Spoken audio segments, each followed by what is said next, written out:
नमस्कार। आजको हर्कबादमा यहाँहरूलाई स्वागत छ र ढिला नगरी आजको हर्कबाद म सुरु गर्न चाहन्छु।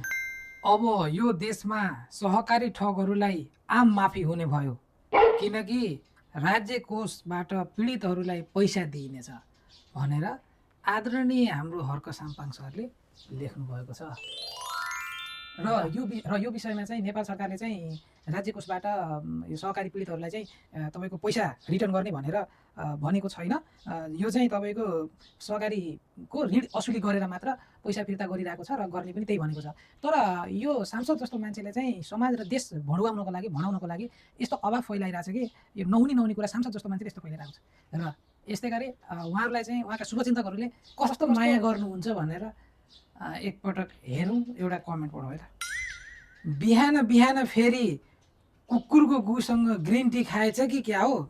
बाँदर गोठालो हर्केले राज्य कोषबाट पीडितहरूलाई पैसा दिइनेछ भन्दैछ।